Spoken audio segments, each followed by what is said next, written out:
China. Today, I'm joined by Mr. Mario Cavolo once more, the creator of this show, and me, Fernando, as the executive producer of the show. Welcome you all today. And Mr. Cavolo, how are you today? And what are we going to talk about? Apologies, Fernando. I'm not ready yet. When you're done, pass it. No, I need a haircut. Uh-huh. This is my shaver. This is everybody. This is an electric shaver.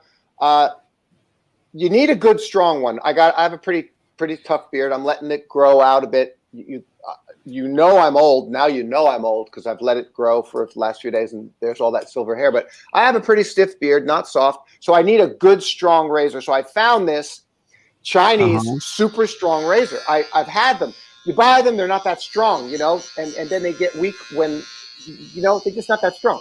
This mother is a double-barreled nuclear. It has a nuclear reactor inside. It's strong. Okay, this thing just rips the hair off my face, leaving the skin baby smooth. So this is a state-of-the-art Chinese electric razor. More importantly, when I open the box, it has some extra attachments. I'm like, what the hell is this? Manscaping? I need a haircut. Look at this. Oh.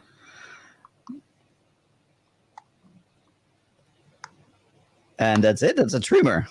Now it's a hair trimmer, and now I can give myself a haircut.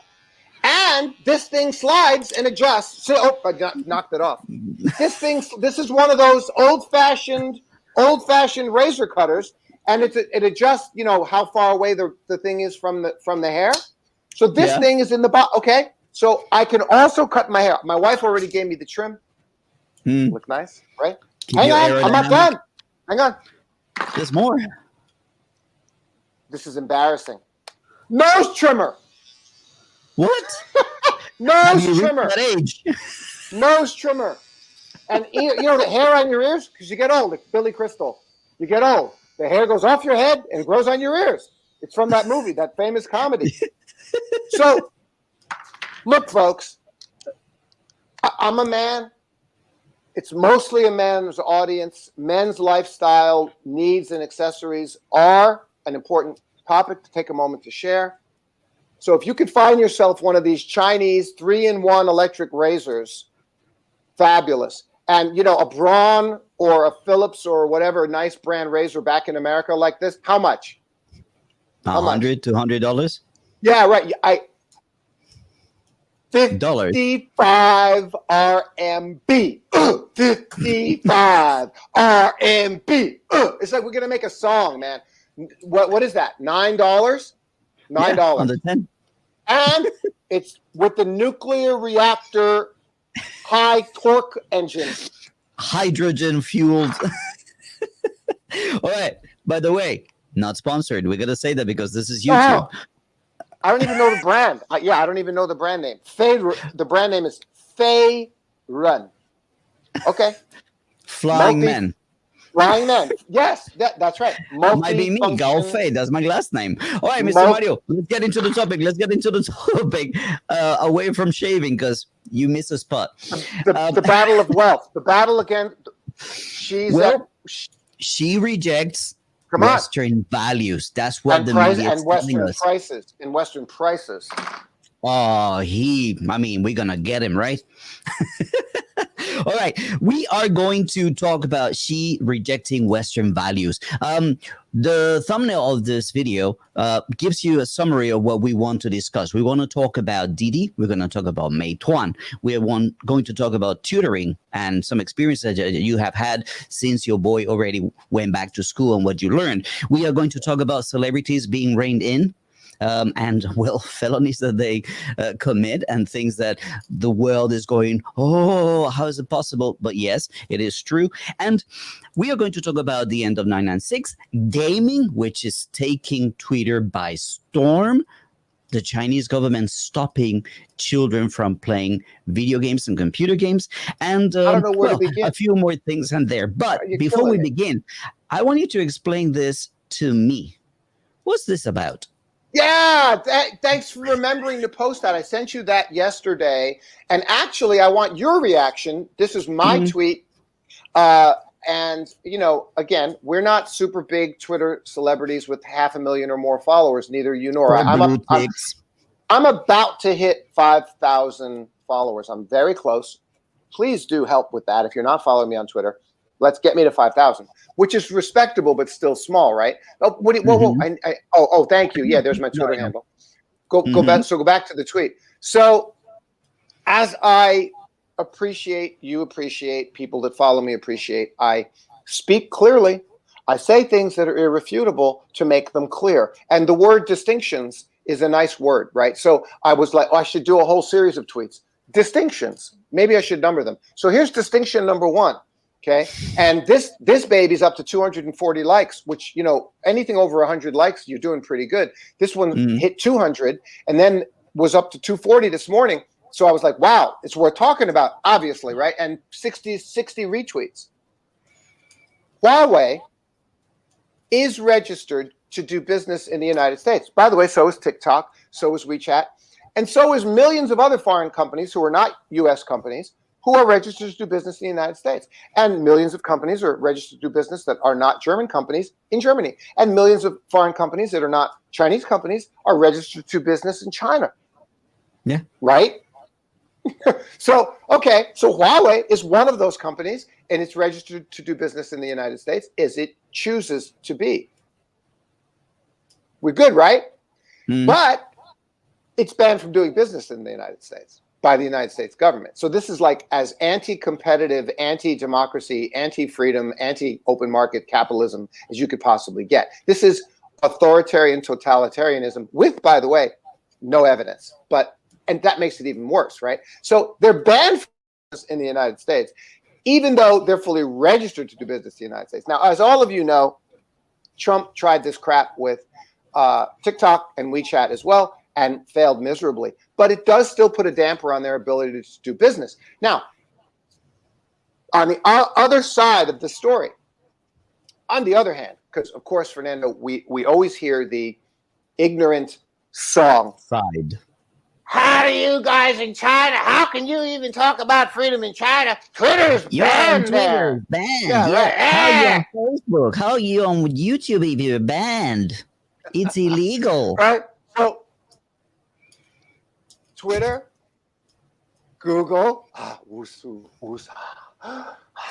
Twitter, Google, YouTube, whoever owns whatever, I don't know who owns who, are not registered to do business in China. Do you understand me, people? They choose not to be registered in China. We just covered the fact that there are millions of foreign companies who are not American or German or Italian or French or African, whatever country down there, and South America. That if you're a foreign company and you want to do business in another country, you got to register. You have to register and follow their laws.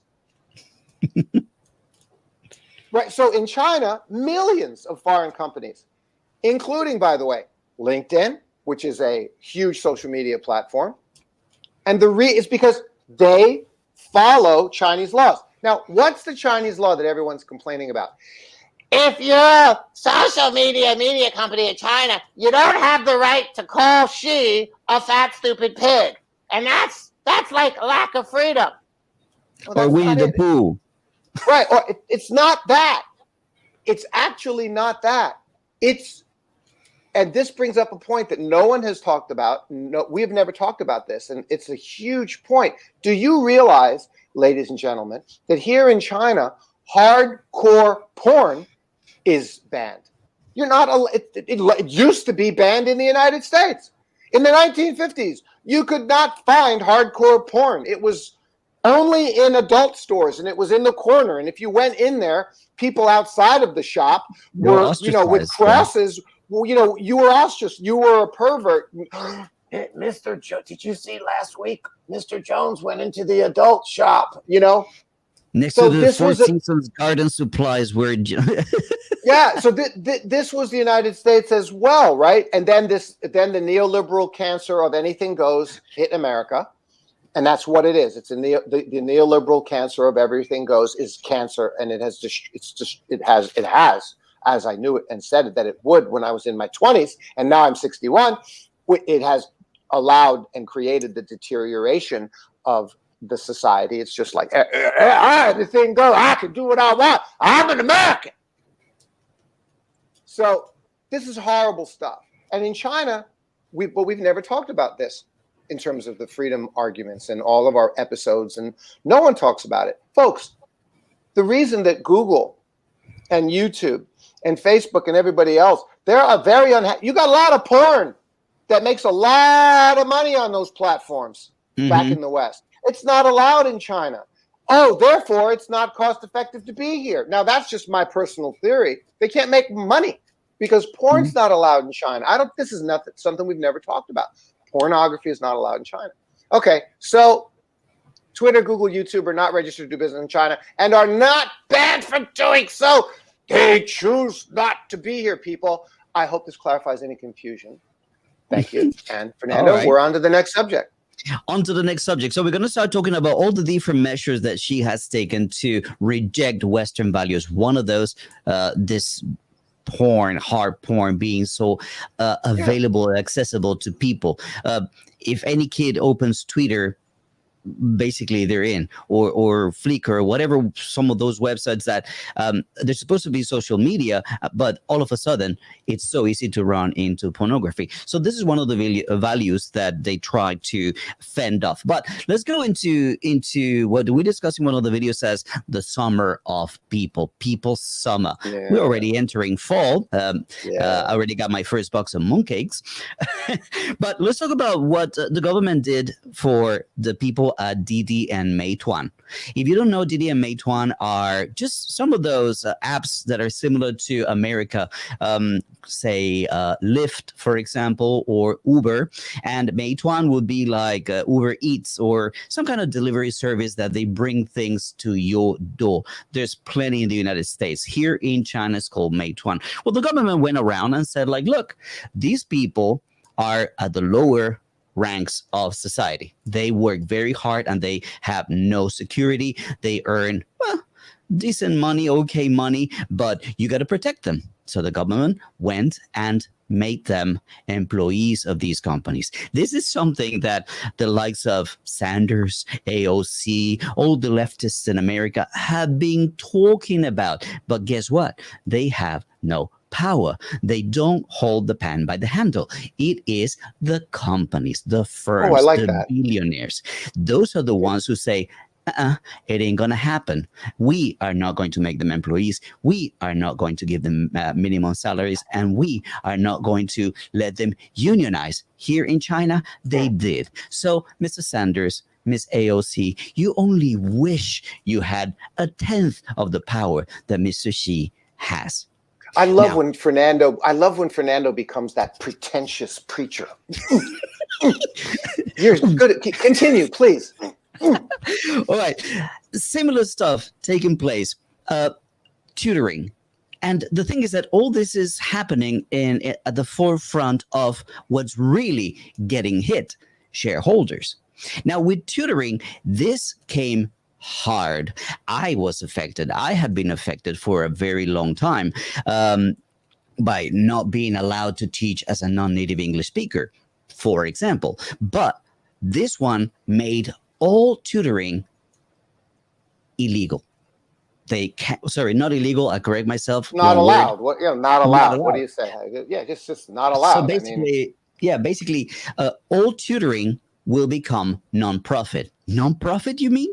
What do you mean non-profit? We're supposed to be in the stock market. How can we survive if we are non-profit? Well, it's up to you. It's your choice. You are playing with people's money, and people don't understand why this takes place. I mean, they tell you what the government did, but they don't tell you the reasons why. Did you know, for example, that there were hundreds and hundreds of companies teaching without the proper license, or hiring people who didn't have the proper qualifications, or selling thousands of hours. There were centers that were selling 5 years worth of training to then turn around, close the door, and just stifle everybody out of the money. This was happening so much, so often, everywhere. So this was an industry that needed to be reformed. Yes, Mario? Wall Street English became one of the most famous ones here in China. You know that, Fernando? Mm-hmm. Yeah. They started in Shanghai, I believe, Wall Street English. They had a great concept in the beginning and this and that, to announce bankruptcy next week. Global Times, August 13th article. Owes Chinese student. No, hang on. Why? Why? Because they didn't do a good job. What? They owe students. That's why. Okay, they owe students more than $15 million. A lot of the people that are going down in trade. I mean, I'm still alive. I'm still alive because I have a certain way of manage my center. But most of those centers that went down. Sorry, because they had this very long time sales, like a gym. They sell you a gym membership. Do you not want, right? Tell me. Right. Do you not want, okay, so she is a authoritarian, totalitarian, oppressive monster for coming out with these kind of crackdowns on business. This is their thing. Interpretation. This is what they're trying to make you think about China. What are we discussing right here and right now? Do not laws and regulations exist in every country to protect consumers? Let me ask you a different question. Do you not want those laws and regulations to exist to protect consumers? Aren't you a consumer who is afraid of getting screwed over? Okay. So, and then the government of China happens to be China, actually. Fernando, it could be any country. It could be lots of countries. It could be lots of industries. It could be all. And the government's job is to continue analyzing and assessing the economic and societal condition of the country and responding and reforming and updating its laws and policies accordingly. The government sees in some certain industry, whoa, things are getting out of control. People are getting ripped off. Trump University, people are getting ripped off, right? Yeah, you know, I mean, in America, you know, you got these people do home business seminars. You got all kinds of things in all kinds of countries where salesmen, and all kinds of tricks, and restaurants. It doesn't matter. Restaurants do it too. They sell you those cards, buy 5,000 RMB up front, and save 20%. But that's great if they're open 6 months later. So same thing, the gyms, the education, the tutoring, all folks. Calm down. They're just responding to what the market needs to have a sensible economy in the society for the households. Go ahead, Fernando. I was going to talk about multi-level marketing. Multi-level marketing was very heavily monitored here in China when they first came here. The Amways, the Herbalives, the whatnot. They were like, you're not going to be tricking people. You're not going to be right. Selling. Right. Yeah, and they highly regulated. It's still here. Exactly. But it's highly regulated. Highly regulated, and they cannot do the practices that they are allowed to do in capitalist countries like America. Front loading. It's called front loading. Right. And I wanted to mention why I'm still alive and why I'm still working. Here's a very simple thing. I don't do what they do. I'm still alive. My business is run more as a service rather than a business. So I go to my customers and tell them, you come here and you're going to pay lessons for this term, 4 months. If you don't like us, if you don't like the work that we do, you can go and try another training center. I'm not going to hook you and tie you to 5 years worth of lessons. This is the honesty that we present to our customers. And guess what?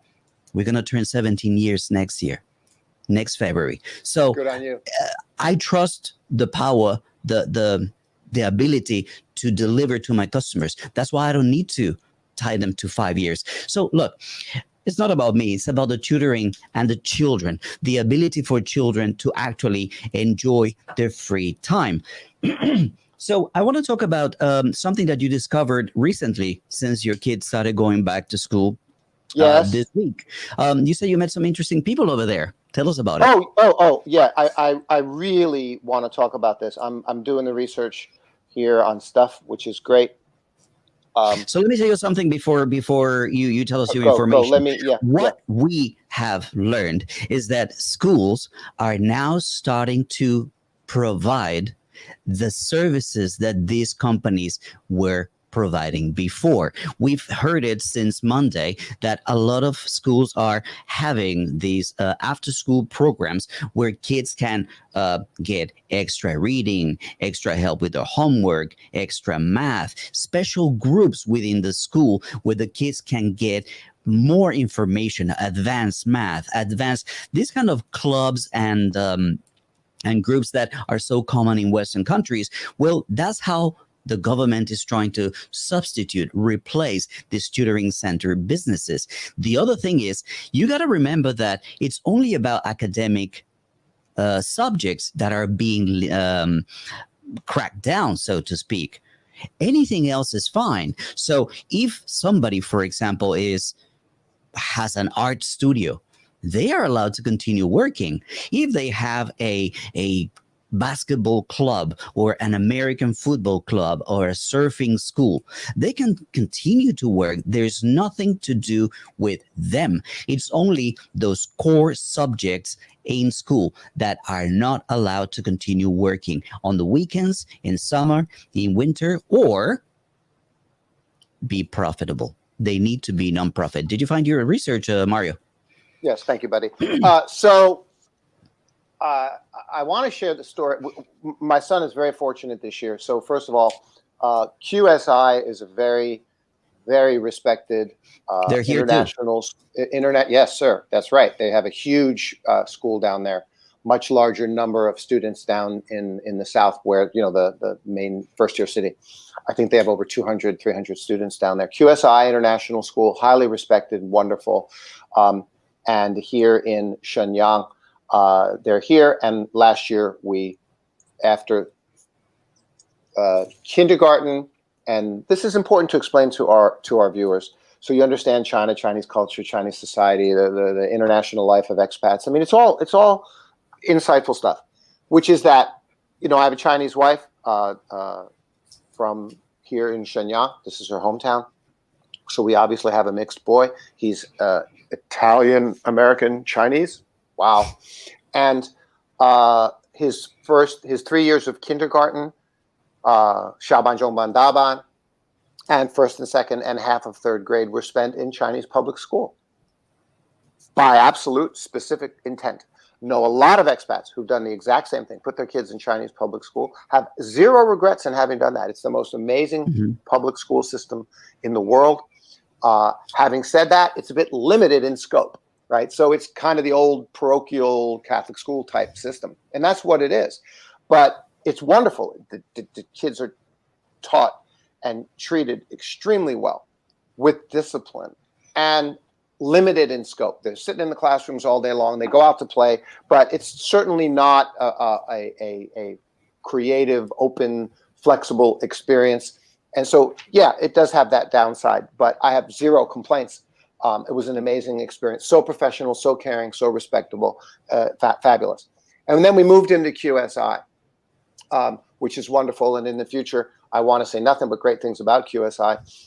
And in fact, I'll do I plan to do some couple of promotional videos for them, etc. So great, QSI, thank you so much. School's back in yesterday, and we meet Vincent's new homeroom teacher, who is a lovely guy from South Africa, and his wife is also, they're from South Africa, wonderful people, and she is the tech class instructor.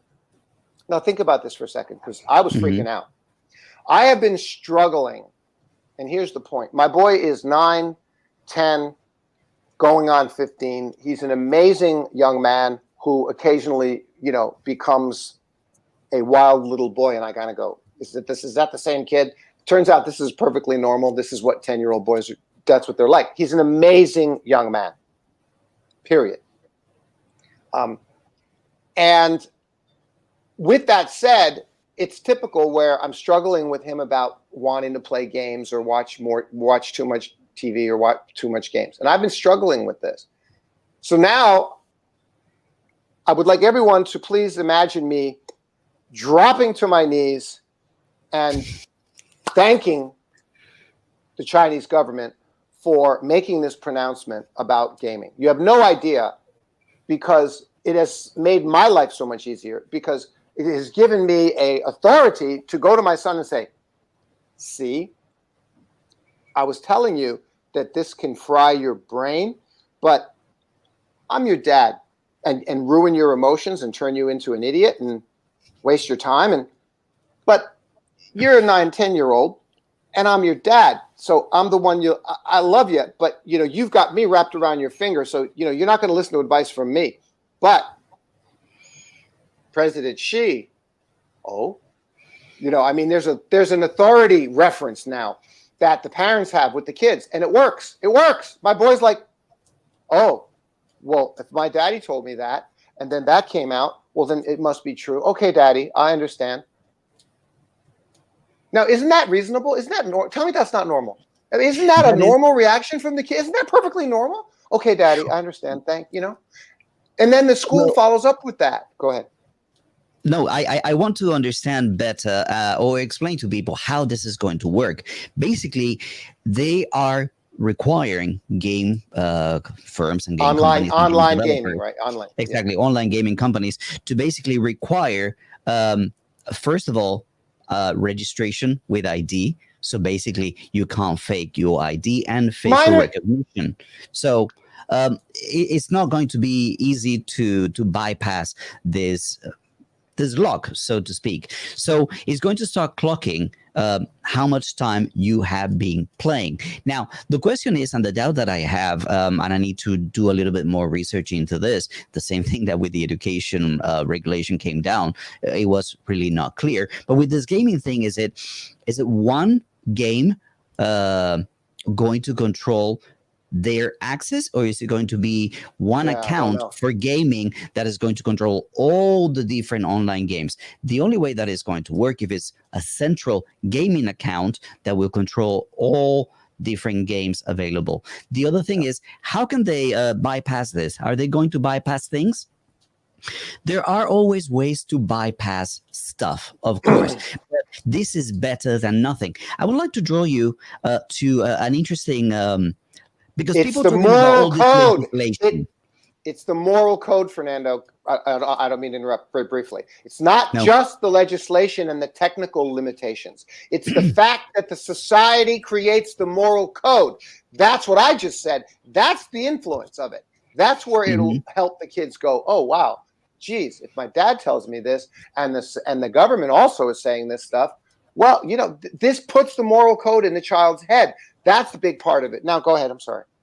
Well, the thing that I wanted to comment is a parallel with regulations and laws that are coming out of China compared to laws and regulations that are coming out of the United States. I'm going to get back to gaming, okay? We're not over with the topic. But I want to talk about a legislation that was passed just recently in Texas, where the Supreme Court has said that they are going to ban tattoos in Texas. They're going to ban tattoos in Texas. Now, people are going to say, but hey, aren't tattoos banned in Texas, in China on TV? Well, there's a very big difference. TVs are just corporations. They decide what you can or cannot do. So if you have tattoos, you can't smoke on TV. If you're going to be on TV, you cannot. I think drinking is also not allowed. So if you want to drink, you can drink. If you want to have a tattoo, you can have a tattoo. If you want to smoke, you can smoke, but you cannot do it on TV. And that's what the sanction was here in China. If you have a tattoo and you want to be on TV, you probably are asked to cover it. It's that simple. Now, is that too much of a limitation? You could argue something, but what about Texas? Now, what is that going to do? The people who have money, they're going to go somewhere and get a tattoo in another state or in another country when they go to holiday in Cancun, right? But what about the people who have a little bit less money? Well, maybe they'll find a friend who comes to their home and gets a tattoo done and it's all under the cover, right? But what about the people that don't have a choice and do want to get a tattoo? This is going to open basically a black market. That's the thing. I mean, the kind of regulations that America is passing are not helping. They're actually creating issues and problems. Now, this regulation about gaming has every good intention. Somebody explains to me what is the good intention on this regulation in Texas about forbidding taxes if it's not just somebody just bumping their chest and trying to be all biblical and Catholic and religious. I don't understand what it is. Why are you? It comes to my body, my rules when it comes to tattoos, my body, my rules when it comes to masks and vaccines, but it's not my body, my rules when it comes to abortion, for example, which now, again, in Texas, has been forbidden by the Supreme Court. Minors cannot get abortions, not even if they are subject of rape or incest. So it's really insane. You are not. And that helping sounds crazy. People. I'm anti people. Right, right. And I'm anti-abortion. And what you just said also, and I also think that sounds crazy. I mean, you know, that because if you pass something and it's too strict in the way it's passed, and then it lacks sense, right? You're just creating more problems. And the tech lady, can I get back to the tech lady? Sure. The tech teacher. So again, our homeroom teacher's wife is our boys' homeroom teacher's wife is also a teacher at QSI, and she's the technology teacher. And so speaking with her was a godsend to me, because I'm so, as a parent, so unable to weave, what's the word I'm looking for?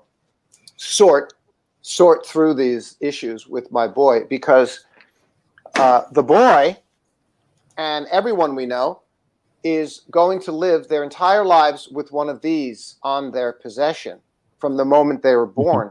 That's kind of wild. I mean, and she said to me, Mario, you can't, no games, no phone, no nothing. If you do, you can do that to a degree, but that's like putting a kid in the closet, and then when you let him out of the closet, it's like putting Buddha behind the wall of the palace and not letting him go over the wall to see reality. It's too extreme.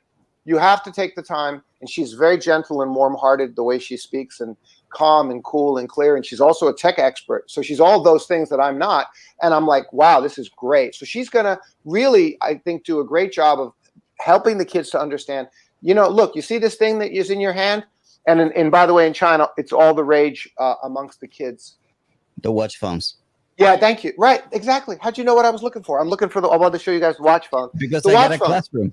Yeah, dude, it's cool, and they're all wearing the watch phones, and it's really cool. I want my kid to wear a watch phone. I think it's great, right? Okay, but I don't want him playing games all the time. So now the technology teacher, she's there to approach these things with the children in a way that's more calm and gentle and clear, and from true knowledge, all of those things that a parent doesn't have. Because look, a kid with the father and the mother has the kid wrapped around the finger. I mean, you don't know that, Fernando. Believe me, the kid just is yanking the parent's chain 24 hours a day for attention and love and affection and all that manipulative stuff. I mean, that's what kids do, and I mean it all in a beautiful, wonderful, loving way.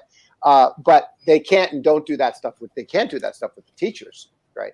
So I'm encouraged. I'm very much encouraged. And as she said, you have to educate the children so that they really do understand the limitations, the benefits, the positives, and the negatives of this thing that is going to be part of their lives. And so I feel really good about the fact that education is what's necessary in today's world for these kids. And the last point I'll make, and I'm back to you, is to say, thank you for trying to come up with regulations that help to not fry my child's brain and turn him into an antisocial nerd. Online gaming for minors. Do you understand what an internet bar is? A kid can leave the house and not go to his best friend's house, but go to some public place and pay whatever, $1 an hour or whatever it is, to sit in an internet cafe and fry their brain on playing a game all day. Okay. Should minors are minors allowed to smoke? Are minors allowed to drink? Are minors allowed to drive cars? On all the public bicycles and scooters, there's a little, here in China, they're everywhere, which is another, right. There's a thing, you must be 16 to ride one of these things. I'm like with my son. He could ride one, but he's only 10. He can't. 12, 13, 14. You're not allowed to ride it. There's rules for minors. Okay. In America, they're trying to tell you that if your minor child wants to change their sex, that they could do so directly with the state and inform the school, and the school's not required to inform the parents. Are you freaking kidding me? This is neoliberal cancer destroying Western society. Here in China, they're your minor children. They're your responsibility. Minors should not be allowed to go to play games any more than they like this unlimited. They're minors. They're not adults. They can't think for themselves. That's why they're called minors. Okay, I'm done. I want to show you something from one of your favorite journalists. Oh, Mr. Stephen McDonald. Oh yeah, another The authorities China in hater. China have today announced that for anyone under 18 years old, they're to be limited to playing online games to only 3 hours a week, plus only these 3 hours, 8 to 9 on Friday, Saturday, and Sunday. There will be Chinese teenagers flipping out right now. Yeah. Yeah. Well, so Do you know what else they flip about? They flip about not being able to eat all the ice cream that they want. They flip about having to do the homework before watching TV. Thank you. My boy flips out about all that stuff. They flip out about, having to go to bed at a certain time. There's a certain bedtime. They're children. And they have children. Thank you. This does not affect anyone who's 18 or older. A person that is 18 or older can determine what he or she wants to do, what they want to do with their lives.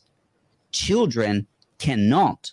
Children need to be guided. Children need to be told what to do or not to do. I want to make a short comment on this phone watches that are so popular here in China. At the beginning, they were pretty basic. There was just a very simple phone. Now, also, parents could get in contact with their kids. Hey, where are you? I'm waiting for you at the corner. Come out of the school right now. Come back. No, they could contact their kids. Now they have cameras, so they can have phone calls, video phone calls. They can take pictures, make videos. Now they're putting games on this phone. So the technology is out there. So these tiny little phones can do so many things. Now, here's the thing. The main principle is this. You have a phone watch on a kid to make him safe and maybe help him with his studies. There are some of those who have translators and dictionaries and things like that. But companies are asked to remove games. Me, for example, when the students come into the classroom and they bring a phone or a watch that they do not by themselves turn off, the moment that thing rings in the classroom, I take it up. I say, he's in class. If you have a problem, talk to management. And I put the phone away. Everybody gives their phones away if they are interrupting the class because they are in a safe place. If you need to contact the kid at school, talk to management in my school. It's that simple. When the kids are outside, okay, you can use your phone any way you want. So it's using common sense, which seems to be lost these days. Mario, any final comments on this thing on games or? Yes, thank you for summarizing it better than I do. My thoughts were longer. No. When you said a phrase, it struck my heart. They're children, and when you said that and then spoke a little bit about it, I was like, oh, I wish I had said that. So that was beautiful. Done. Moving on. Yeah, moving on. Something else. China, Xi Jinping is rejecting Western values because he's reining in celebrities. Here's the thing. They've done it for many, many years. Imagine Wesley Snipes giving a free pass on not paying taxes. Is there an outrage about that? They got away with murder for years. Yeah, this is what this lady a few years ago, Fan Bingbing. Zhao Wei. Fan Bingbing. Just so you know, you asked me Zhao, the current one, but there's several. The current one, there's another one, Zhao Wei. Whoever they are, we know the deal. Go ahead. Basically, they're caught avoiding paying taxes. Right. Now that's all. It's very simple. Yeah. You got caught. The crackdown on celebrities. So, what's your point? Can I ask you a question, supposed Fernando? to get a pass? Yeah, sure. Can I ask you a question, Fernando? I want to ask a question because I'm just going back to this because this goes back to the neoliberal cancer that that part of it is because Western capitalism has become. They tried to, and they have succeeded in brainwashing you to make you think that it's okay to be filthy rich and to not have a responsibility to society. And that even after becoming filthy rich, you still will make an effort to become more filthy rich with no sense whatsoever of obligation, moral, ethic, or legal, to the society within which you became filthy rich. This is what they do. Fernando, pretending for a moment, you are worth one. I need to come up with the threshold, and I haven't come up with it yet. I don't know if it's 100 billion or 500, 100 million, 500 million, or 1 billion as threshold. A defined, a defined legal threshold at which all of anyone whose wealth hits that level, from the moment it hits that level, it then starts moving into incremental thresholds, incremental percentages of distribution. Notice what I'm saying. This is brilliant. This is the solution. The capitalists know that. They don't care. Okay? George Carlin, remember what he said. Okay? They don't give up about you. They don't. Okay? If you're already worth 1 billion, at that point, all incremental additional gained wealth, not expense money into the company, not investment, not R&D, nothing to slow down the economy. All just your incremental personal wealth. You're already worth $1 billion, for God's sake, right? Even at 100 million. So you just have in the society, the incremental increase gets increasingly distributed to whoever's below you that's responsible for your being able to get the wealth, whether that's the employees, the industry, whatever it is. So if after the first billion, the following year, your stock takes off and your value of your stock becomes worth another billion, listen to me, you're already worth $1 billion. You don't need another billion. So the law says that on that next billion, 20% of that, instead of going to you, only 20% of it, only 20%, you still get the other 800 million on top of the billion you already have, and the other 200 million must be distributed to your employees or to the society or to homeless people, something, right, to some coffer somewhere that benefits society that you frickin' live in. That's selfish vulture, you capitalist vulture. The real wolf warriors you are the capitalist wolf warriors. You are the sheep in wolf's warrior clothing. That's what you are. No, the other way around, right? You get my point. You get the idea. I'll stop. Go ahead, Fernando. Basically, the caveat to that is, what does the government do with that money? And this is where it all comes down to what we're trying to talk about. China is trying to tax heavier these billionaires. Is going to demand tech industries and very, very high profit industries to start paying more taxes and benefiting society. To do what? Yeah, Tencent, for example. Didn't they 5 billion or 50 billion? For something like two-thirds of their profits, if I'm not mistaken, is 2/3 of the profits have been redistributed to society. 2 social programs, 2 poverty alleviation, 2 something specific, and that's a legitimate concern. A legitimate concern on the part of the wealthy is that the money doesn't get used well, that the government squanders it, and that's a legitimate beef. I go along with that.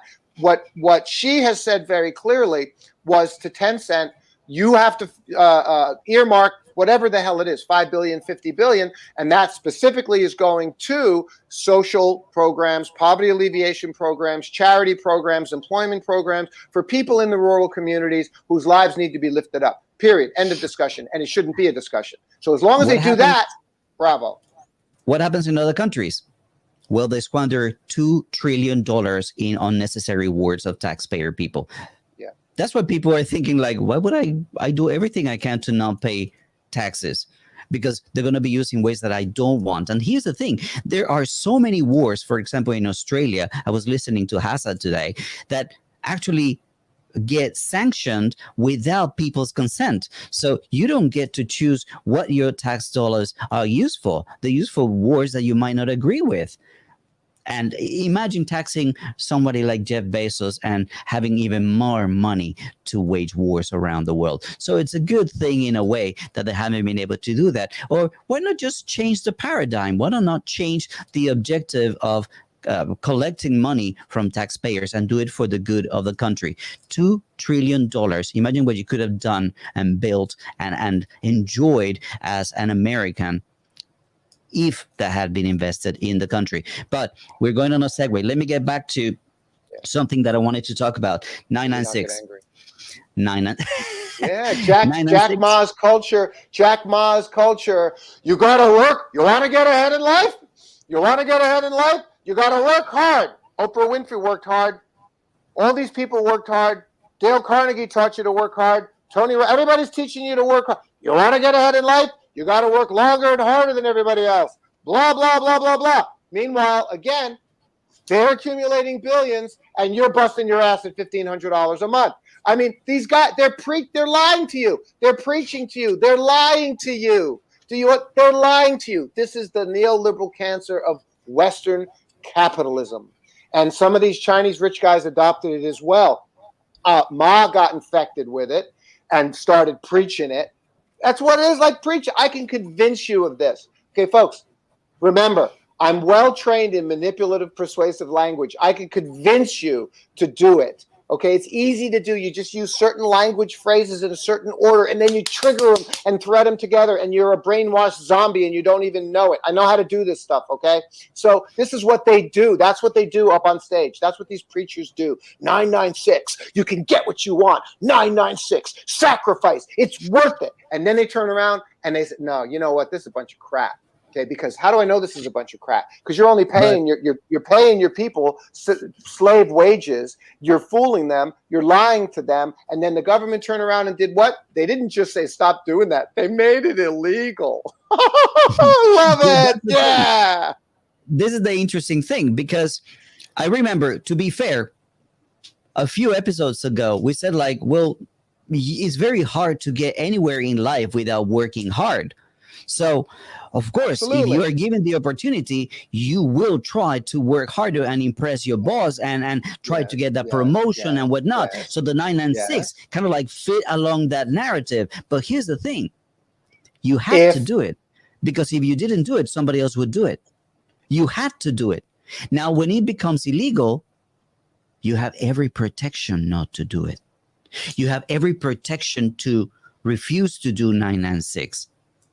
So it's over. It's finished. It's done. You can still work hard during your regular work time and work to impress and be more efficient and more effective and more outstanding than anybody else in your company within those limited working times. Now the law is on your side. Now you cannot be replaced because you did not do 996. Ain't that a beauty? Again, Fernando, friends. Yes, you said it. Friends, Fernando said the key and everything that he just said. He said the key phrase, and the key phrase was 4 words. He said, if given the opportunity. Do you know that was the key thing you said? Because that's the problem. The Western capitalism has gone so far off the planet, it doesn't give you the opportunity. It lies to you. Okay, by saying I can become a billionaire and you can become a billionaire too. This is the greatest lie of capitalism. It's not possible.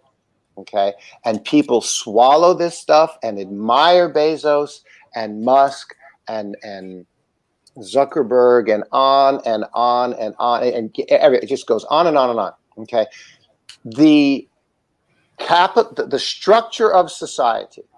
The structure of every society, first of all, is not American society is not a capitalist structure. Chinese society is not a socialist structure. Let's be perfectly clear about that. They are both a mixed structure to various degrees and levels in the structures. There's plenty of capitalism in the United States. There's plenty of socialist structure in the United States as well. And there needs to be, to protect people against these vultures, against these Western capitalist wolf vultures dressed in sheep's clothing. And the opposite is true in China. It's the same thing.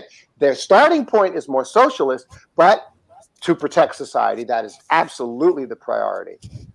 But there's plenty of capitalism and opportunity there. You have to be given the opportunity, and that's what they're lying to you. They've taken away the opportunity for you to actually have a better life. And that is why so many people, that's why American society has become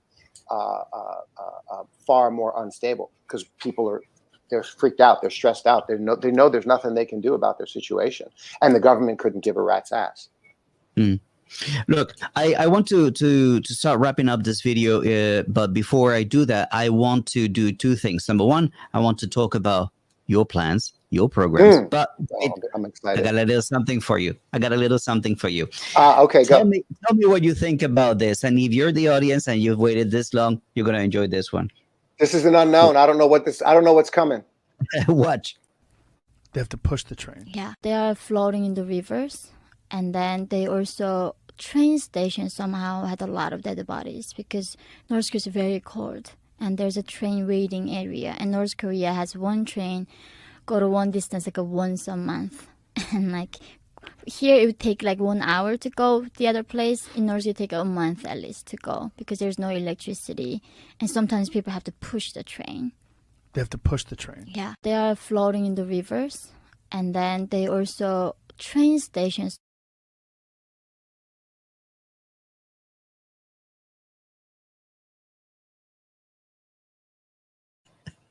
You know that guy at the end? Yeah, that's Daniel. Isn't that Daniel? That's Daniel Drumber, and ago. I love how he just smacks people in the face. Okay, let's talk about what we just saw. That's a man with a social media platform and a business empire worth more than $100 million. He's got COVID. You know that? No. Wow. He's sick. He's sick. He got COVID. We have a lot to talk about. We're on the topic of Joe Rogan. Oh, boy. He gives his $100 million platform to a person that is going to lie to you, to your face. A guy like Joe Rogan, he's seen as such an amazing media person. He's destroyed himself. This story. He's really. I hope he hurts. Hook, line, and sinker. He swallowed his story. Hook, line, and sinker. One train in North Korea. It operates only once a month, and people have to push it. No, dude. Did you hear what she said in the beginning? She said there's dead bodies everywhere. Did you not hear that part? Up front, before she said that part. She said there's dead bodies around the train station. That she said. Did you see this woman's transfer? Did you see this woman's transformation from normal to plastic model? Did you see her over the last few? I mean. He gave her an audience and sat there like Barbara Walters, accepting everything she said like it's all real and true and sincere. He deserves whatever he loses in his branding and agenda. It's not my fault, Joe Rogan, that you've turned into an idiot, okay? Because you've been brilliant in so many ways. But he's the same thing with China. He's the same thing with he's brought on anti-COVID lunatics. He also is an anti-China idiot. He believes hook, line, and sinker in genocide. Tim Pool's another one of the guys feeding him this nonsense. And Joe Rogan has somehow allowed himself to fall into all of this garbage. How sad. Because otherwise, man, there's so much to admire from him. It's terrible. He needs to have me on his show.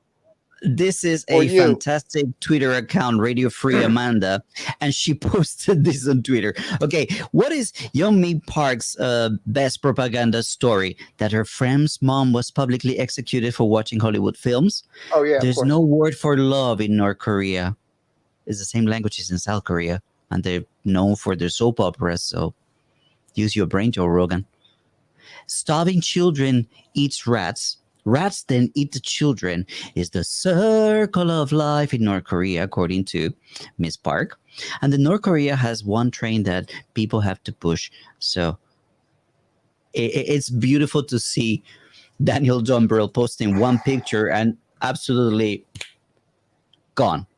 Your story is gone. But what's your reaction to I didn't know that Joe Rogan had COVID. Sorry. So you already know my, well, recent. I actually already gave you my reaction, right? I mean, this is all Yeah. just, this is all American, the disaster of American media, which unfortunately, and I mean that because I want to have great respect for Joe Rogan for all the good that the good side of what it is, and his working and programming and his work as an icon. But, you know, the infection of the stupidity of American media and its deterioration on society has reached the Joe Rogan experience. And that makes me very, very sad, especially his anti-China views. Moving on. Let's Yes, get into your Joe, plans. Let's get into your plans. he got COVID, and that's very unfortunate. You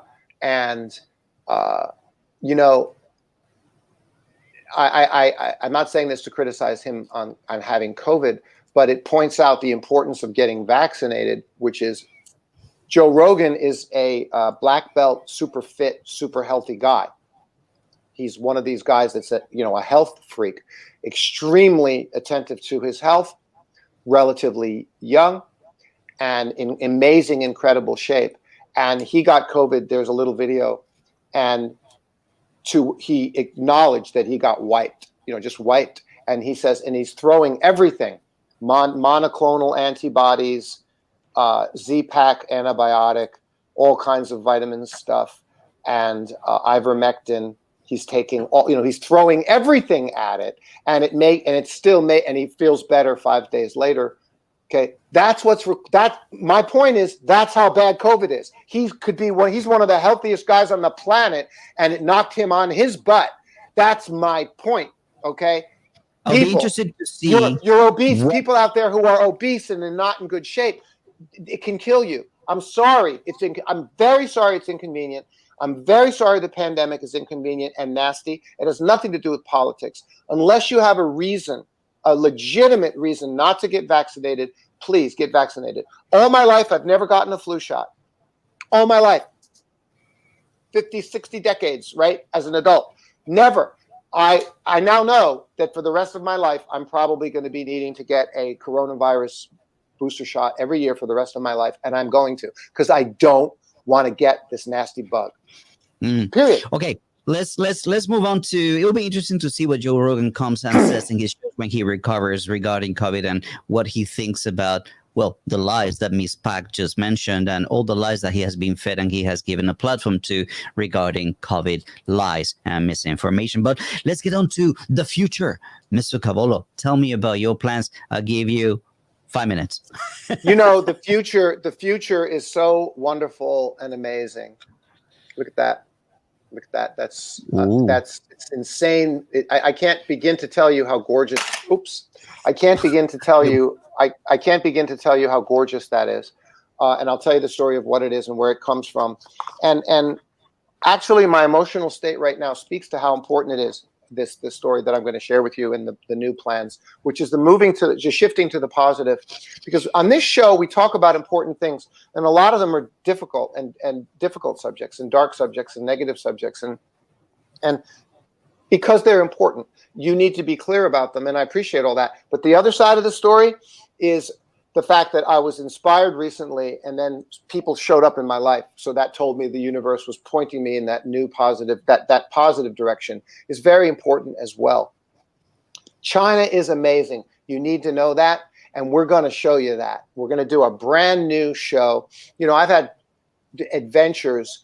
My son and I have this word in Chinese. It's called Mao Xian. Mao Xian. We get in the car. We go away on the weekend with mommy, and it's mommy's Mao Xian. Mao Xian is Chinese for adventure. We're going on an adventure. Mommy says she wants to go drive to some place. We don't know where we're going. And come on, we're going on a mommy's Mao Xian. We're going on an adventure. My life has been an incredibly wonderful, diverse adventure here in China. I'm Mr. Ma. My English name is Mario. My Chinese name is Ma Yijun. I'm Mr. Ma, and we're going to launch the show, Mr. Ma's Epic China Adventures, to showcase, first of all, what's really happening on the ground here in China. So that'll give you an authentic view of reality here in China on the ground. Secondly, absolutely showcasing all the positive stories, because, and brands and companies and business and making money. So away from all the other stuff, and to what I'm saying, especially here in Liaoning province, because there are amazing brands. And, M Communications Group, I'm the founder. That's officially, my media communications agency. This is what I do for Huawei. I'm a thought leader with Huawei. I said to you on the phone the other day, Fernando, I says, what do I do for Huawei? They invited me to their thought leadership platform. Why? To do what? What do we do? What do people on Huawei's thought leadership platform do? We write articles, and we do videos, we attend their events, and it's all about the things that are happening in the industry, not necessarily with Huawei, by the way, not just specifically with Huawei. I just recently wrote an article. They assigned me to write an article about an update in the semiconductor industry. Okay, so what are we doing? We're building brand and telling the story. We're building the brand and telling the stories. That's what we're doing. That's what I do. That's what my agency does for other companies. But Huawei was the best example. And so with all that said, it suddenly came home. It came home 2 weeks ago, Fernando, when I went to CCG. I was honored to be invited to speak at the Center for China and Globalization 7th Annual Globalization Forum. I spoke. It elevated my level again. I thank you, God. I'm honored by that and humbled by it. And at the same time, another guy there is a legend. I'm sitting in the room with legends. Like I said to you, right? I'm a small potato, surrounded by these legendary people, these high-level BRI minister of Chinese this and that, these big high Chinese government guys, and then some of the entrepreneurial and corporate people. And one of those, and he inspired me when he snuck it in. It was Philip. When he snuck in his message, it was Philip Kisray. Philip Kisray is legendary. He's the head of Wiley and Company, if you don't know, international book publisher, Wiley, Wiley. Amazing.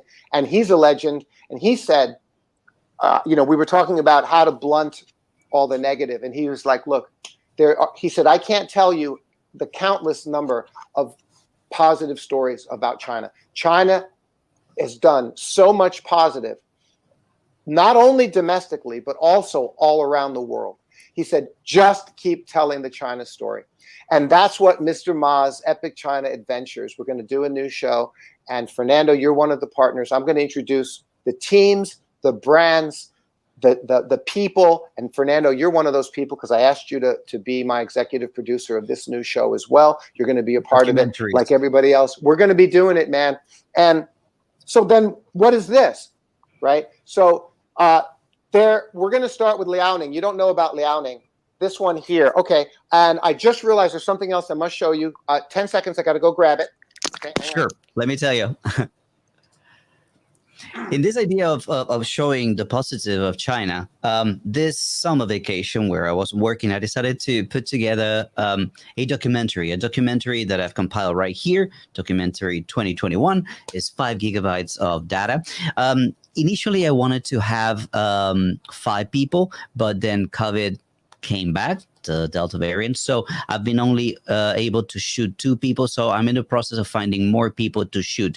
It's a documentary in which I talk about regular people and their regular lives. And it's trying to show the positive. One of the people in this documentary is an amazing disabled athlete that gets all the support from his family, from the government, and from his circle of friends to realize his dreams. It's going to be an amazing documentary. So, but yes, let's continue with the positive. What else did you want to show us? Well, I'm glad I gave you the moment to segue into also talking about what you're doing there, because it's exactly the same idea, right? So we're going to then focus in on, I came back to Liaoning, came back to Shenyang after the CCG event, and I was saying to myself, wow, there's just so many positive stories to tell. And then all of a sudden, these people started appearing all around me, saying to me, Mario, do you know about the best of Liaoning province? Now, it was Wu Yong, who's the head of China Daily up here, said to me months ago, he said to me, Mario, showcase the stories all, because your face and your voice is becoming more of a public figure in China. People know your name, your face, your story. Move to the stories of China. Move to the positive. And then again, I got asked to do the poverty alleviation documentaries with CGTN, and then the largest TV station of the entire country, I don't know, asked us to film, and it's not out yet, so we can't talk about it. But amazing, Fernando and I both. And so the stories are there. And I was like, wow, I'm so tired of just this political stuff. So we're going to launch these stories. And I showed you this. And we're going to start with Liaoning province. I met a guy, and now I want to introduce the other team member to you.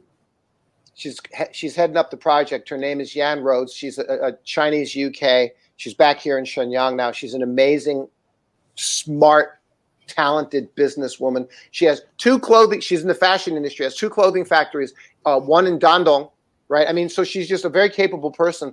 And she introduced me to her friend, the guy in charge of the government, whose job here in the Commerce Department is to identify and promote the best of Liaoning province, including the brands. And then he rattles off a list of, did you know that Liaoning province, this and this and this is the biggest in the world or the biggest in China? And he rattles off this list, and I'm just like I'm blown away. I'm blown out of my mind. I can't even believe what the guy's telling me, right? Starting with a couple of things. See this. I got this as a gift. Now, the person who gave me this gift, this is pure,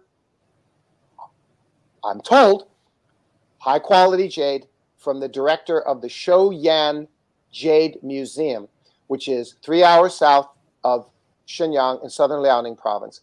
The person who handed me this said, this is $1,500 in a store. I'm like, wow, that's quite a gift, right? And none of that means anything to anybody until I tell you, Shouyan City, Xiuyan, which is 3 hours south, not far from Dandong, 3 hours south from here in southern Liaoning province, Liaoning province is so beautiful. And again, people don't know this. It's gorgeous. It's as beautiful as Zhejiang province, which is known as a gorgeous province with Hangzhou and Thousand Island Lakes and these other places. So southern Liaoning province is amazing. And what is Shouyan? Okay, for Asia, if I use the word jade, Jade, some of you have a conception of how insanely large the jade market is and how insanely expensive high quality jade is. It's like, it's behind diamonds. It's, you got jade, okay? Shouyan is the capital city of jade for China and the world. Not one of the. And I didn't even know this place exists. It's the jade capital of China. Like, holy guacamole, right? So there we are at the Shouyan Modern Jade Museum. It was amazing. Now, I haven't determined that I'm going to do any kind of a deal with them to feature their brands and to feature their city, but I probably will. But I am telling you, we're moving forward with this. We drive an hour from Shouyan to a place called Huanrun City, Huanren. I'm like, what's the big deal? What's done in Huanrun City? A vineyard. I'm going, how could that be important? It's not in France. It's not in Italy. It's not in Chile. It's not in Australia. If it's a vineyard and it's in China, that can't be good. Wrong! 41 degrees north latitude, baby. Boom, boom. 41 degrees north latitude. Write that down, okay? That's the wine belt, folks. That's where grapes grow. Better than anywhere else in the whole wide world. 41 degrees north latitude. And 3 hours south of here is a whole bunch of wine vineyards, ice wine vineyards. The grapes freeze in the winter because we're in northeast China. It's freezing but cold, 20 below zero. While the grapes are frozen, they make the wine from the frozen grapes. Add nothing.